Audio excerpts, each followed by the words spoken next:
नमस्कार, Mannu veg kitchen में आपका स्वागत है।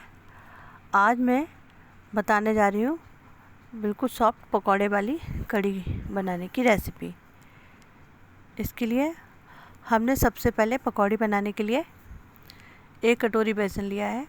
उसमें हमने 1/4 चम्मच नमक मिला लिया है, नमक डाला है और हम इसको बेसन के पकौड़ी के बेसन को पानी डाल के धीरे धीरे फेंट लेंगे।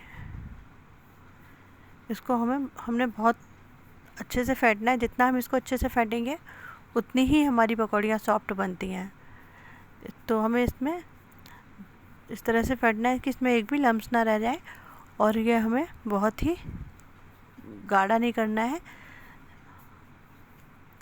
जितना हम इसको अच्छे से फेंट के बनाएंगे उतनी ही पकौड़ी हमारी सॉफ्ट बनती है। तो उसको हमें धीरे धीरे पानी डाल के फेंटते रहना है जब तक कि अच्छे से फिट ना जाए, तब तक हमें इसको चलाते रहना है।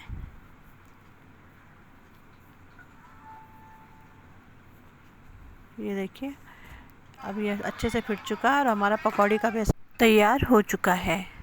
देखिए, अब हम कढ़ाई रखेंगे गैस पे और उसमें ऑयल डालेंगे और उसमें जब उसको धीमी आंच पे रखेंगे और ये जब गर्म हो जाएगा, अब ये देखिए गर्म हो रहा है, और जब ये गर्म हो जाएगा तो हम इसमें एक एक करके पकौड़ी डाल देंगे। ये हमारा देखिए इस तरह से हमने सारी पकौड़ियों को इसमें डाल देना है। जितनी ये देखिए आटा हमारा बहुत ही, जो पकौड़ी का बेसन माड़ा घोला हुआ है, ये बहुत ही अच्छे से फिटा हुआ है। तो इसकी पकौड़ी एकदम फूल रही है और ये एकदम सॉफ्ट पकौड़ी बन रही है। देखिए, इस तरह से हम सारी पकौड़ियों को तोड़ लेंगे और हम इसको धीरे धीरे से इसको पलट देना है, जिससे ये दोनों तरफ सिक जाए। तो हमें इसको करछी से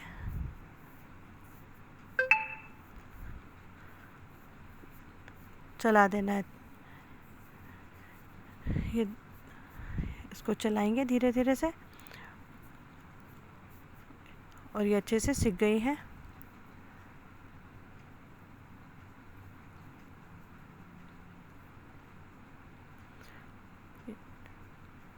ये देखिए, अब हम इसको झारे में करके निकाल लेंगे, जिससे इसका ऑयल जो है वो इसमें अच्छे से सारा ऑयल निकल जाएगा, कढ़ाई में ही रह जाएगा। और हमें पकौड़ी को बाहर निकाल के एक प्लेट में रख लेना है। हमने सारी पकौड़ियाँ ये सिक चुकी है और हमने इनको सबको एक प्लेट में रख लिया है निकाल के। ये हमारी पकौड़ी बहुत ही सॉफ्ट बनी है। अब हमने फिर से 2 चमचे बेसन लिया है, बड़े 2 चमचे बेसन डाला हुआ है डोंगे में, और इसको हमें ये देखिए 2 बड़े चमचे हमने बेसन लिया है फिर से, और हम इसको फिर से घोल लेंगे। अब हम इस बेसन को हमें कढ़ी के लिए तैयार करना है। हमने 1 कटोरी दही लिया है, जो कि हमने दही को बाहर रख दिया था, जिससे ये खट्टा हो गया है अच्छे से। दही को हमने बाहर रखा हुआ था,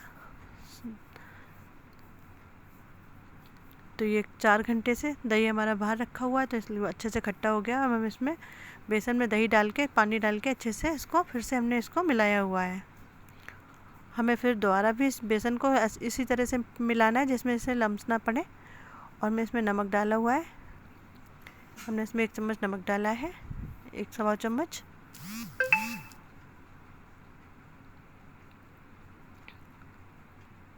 और 1 चम्मच, छोटी चम्मच हमने इसमें मिर्च डाली है। 1 छोटी चम्मच हमें इसके अंदर हल्दी पाउडर डालेंगे।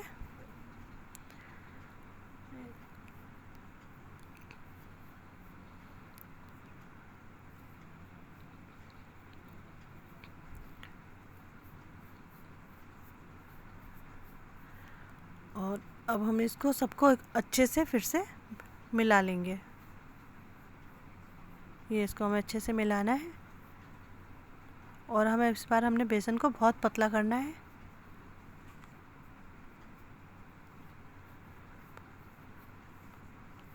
इसको हमें जब तक मिलाना है जब तक इसके अच्छे लम्स ना ख़त्म हो जाए और ये बिल्कुल अच्छे से मिल ना जाए, तब तक हमें इसे मिलाते रहना है।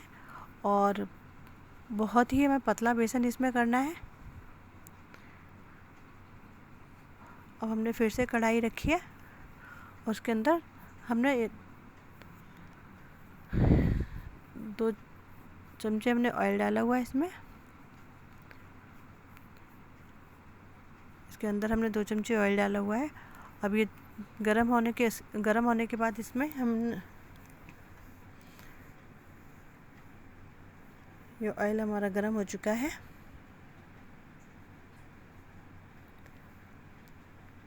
अब हम इसके अंदर डालेंगे 1 चम्मच जीरा,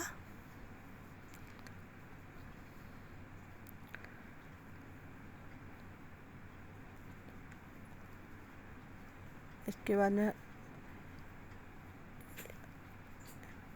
1 चम्मच मिर्ची, 1 अजवाइन, राई और 3-4 साबित लाल मिर्च डाली हुई है। और थोड़ी सी हमने इसमें हींग डाली हुई है। तो हमने इसके अंदर हींग, जीरा, अजवाइन, लाल मिर्च, मेथी दाना डाल के हमने इसे अच्छे से भून लिया है।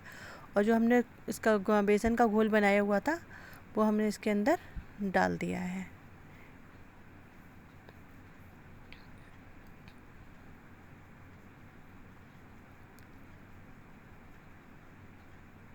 अब हमें इसको चलाते रहना है। अगर हम इसको नहीं चलाएंगे ना तो ये नीचे हमने आधी चम्मच इसके अंदर देगी मिर्च डाली हुई है।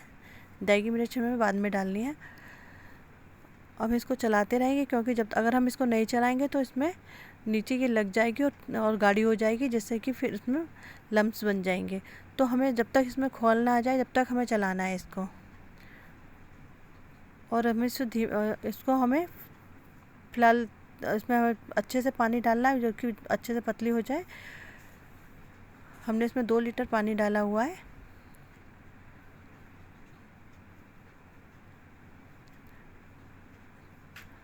अब हमने इसको चलाते रहना है और हमें इसको पहले तेज़ आंच पे ही रखना है। जब इसमें खौल आ जाएगा तब हमें इसकी आंच सिम पे करके रख देना है। अगर हम इसको पहले नहीं चलाएंगे या बनता हुआ छोड़ के चले जाएंगे, अगर हम कहीं भी जाते हैं अगर ज़रा सा भी इसको छोड़ेंगे तो ये उफन के बाहर गिर जाएगी। इसलिए हमें इसको 1 मिनट के लिए भी इससे सामने ही इसको चलाते रहना है। ये देखिए इसमें खौल आने लगा है, ये अच्छे से खौल रही है। तो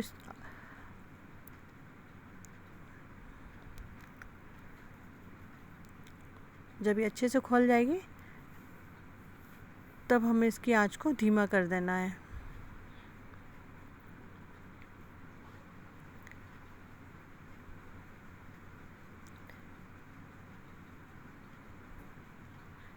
ये देखिए इसने कितनी अच्छी रंगत आई हुई है इसमें अब। और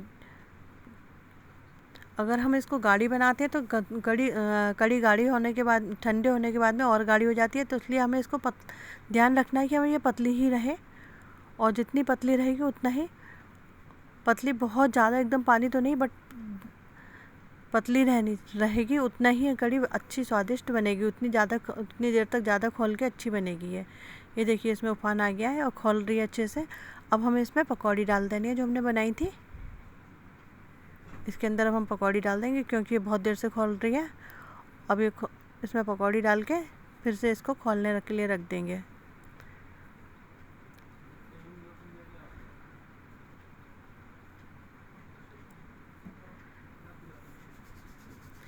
इसको खोलने के लिए हमने रख दिया है। अब ये कड़ी बनके हमारी तैयार हो रही है।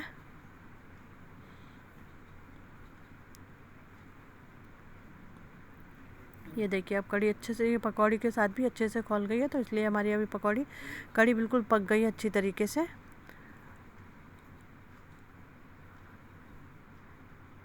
ये कड़ी पकौड़ी बनके हमारी तैयार हो गई है।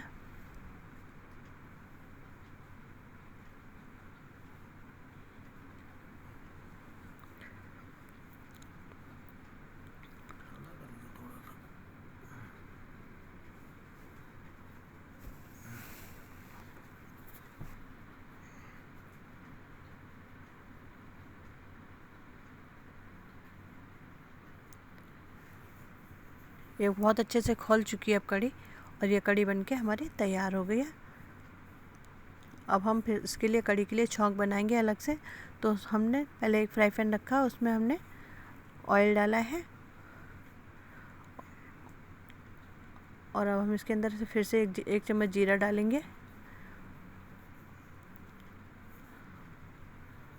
और 4-5 लाल मिर्च साबित,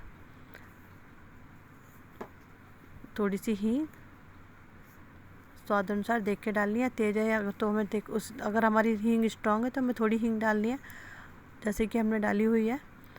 और इसके बाद में हम जब ये भुन जाएगा तब हमें गैस बंद कर देनी है, और फिर हमें इसके अंदर